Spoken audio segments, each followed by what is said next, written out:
But I was struggling, went bankrupt, and what do I do? How do you overcome that? Well, you begin with yourself, not your bank account.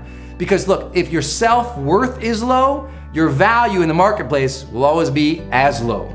If you don't value yourself, no one else is gonna value you. So you have to at first realize that you have something to contribute, even if you don't know what that contribution is yet. That if you're really gonna go to another level of financial success in life, you have to get dialed in and own the reality that, okay, whatever mess you're in or challenge you're in right now, it is your job, it is on your shoulders to fix it. You might need to get some help, you might need to get some training, you might need to get some support, but it is your job to right the ship. Nothing is going to suddenly emerge, and you're not gonna win the lottery, you're not gonna get lucky at this. There's only two things that change your life. Either something new comes in, so yeah, maybe you win the lottery, you get an inheritance and things turn around. But the second thing that changes your life is something new comes from within. You get a greater hunger, a greater passion, a greater commitment to go out there and crush it again. You know, go add so much value that you can't help but get paid for it. A lot of people say, well, Brendan, I just want to make some money. I say, great, what do you have to sell? And they say, what? You can't make no money if you ain't got nothing to sell, right? You gotta have something to sell. So what is it you're offering? What are you selling? First and foremost, you're selling yourself. You are selling the ability for you to serve. You are selling your character, your ability to offer something valuable to the world. And when I say selling, obviously I don't mean you're selling out. I mean, you're offering yourself. You're persuading the world that you have something to contribute, that you're a hard worker, that you care, you're gonna get it done. And if you can't do that, you can't grow, you can't invest, you can't build. You know, you have to find that power from yourself to be able to change things around. And once you find it from yourself, then you have to have something to offer, right? Do you have a product, a program, a service to offer to the world if you're an entrepreneur or a business owner? If you do, how well have you dialed in the offering of that product, program, or service to the world? Is your messaging tight? Is your marketing world class? Is your distribution, your capabilities, your customer service all world class yet? If not, keep dialing those in. As you dial those in, you bring in more money. What if you're an employee? Well, if you're an employee, it's time to look around again to check back into that company. What if you're gonna get fired in 5 days and they're gonna choose who's gonna get fired based on who is willing to learn the most and who has been willing to contribute the most? You need to start contributing way outside of what is put on your desk every single day or what shows up in your inbox. You need to actually push away from your inbox, push away from your desk, and think, how could I add more value here? And that has to be something you do every day. You have to be obsessed with serving. You have to be obsessed with contributing more than anybody else. You gotta bring more ideas to the table. People say, well, Brendan, what if I get shot down with my ideas? So what? At least you flew. At some point, you have to make the decision to contribute. If you're gonna fly and you're gonna get shot down, then you got shot down. At least you lived.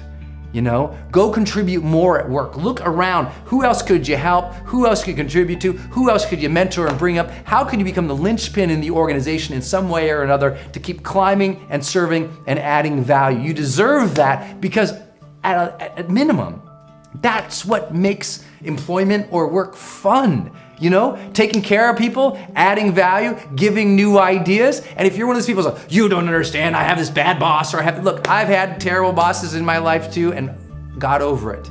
Maybe you're in the wrong job. Some people are they're busy at work, but their busy work isn't their life's work. They're doing the wrong thing. They knew they should have got out of there 5 years ago, but they never have the guts to face themselves in the mirror and say, today is my day, and make the decision to leave. So if you're in the wrong thing, face it at some point. Because you're never gonna make a lot of money in the wrong thing. And if you do make a lot of money in the wrong thing, then you're more likely to start doing the wrong things. Makes sense, right? Because there's no meaning there, there's no significance there, there's no real contribution. You made some money doing the wrong thing, so now you start turning into that character that just starts pursuing money just for the ends of money. Life should be incredibly valuable to you.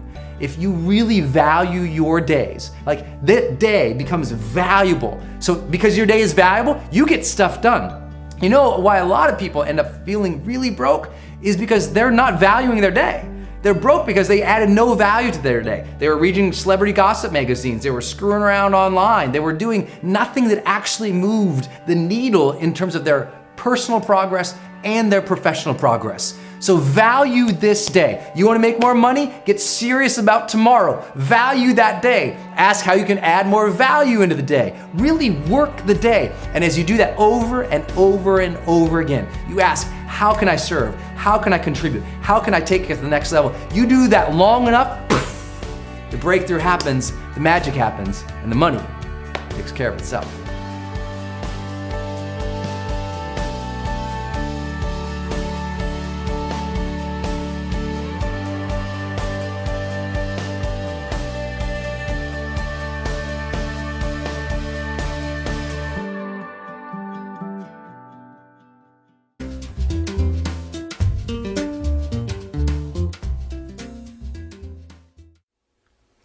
If you really want to increase your sales and make a lot of money, you have to remember this: relationships are everything.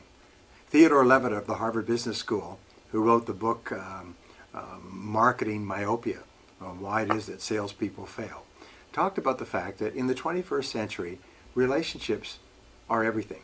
In fact, all selling will be relationship selling. Now, why is this? Well, if you're a normal customer, you've made a lot of mistakes. You've bought things that didn't work out, turned out to be inappropriate. You couldn't get them serviced, couldn't get them repaired. You wished you'd never bought them at all. So now when you go in to see a customer, customers are naturally suspicious. And what you have to do is focus on building a high trust relationship. What we found today is that customers consider the relationship to actually be more important than the product or service. Because, I hate to tell you, your product or service is available somewhere else. They don't have to buy from you. They can buy from your competitors or not buy at all. And the only reason they're going to buy from you is because they like you, and they believe in you, and they trust you, and they feel that what you say is true. I worked for a large sales organization some years ago that did a $50,000 survey of customers, and they asked them, what is the major reason you decided to buy with our company rather than with some other company? And you know, over 80% said, because I trusted the salesperson more than I trusted the salesperson of the other companies.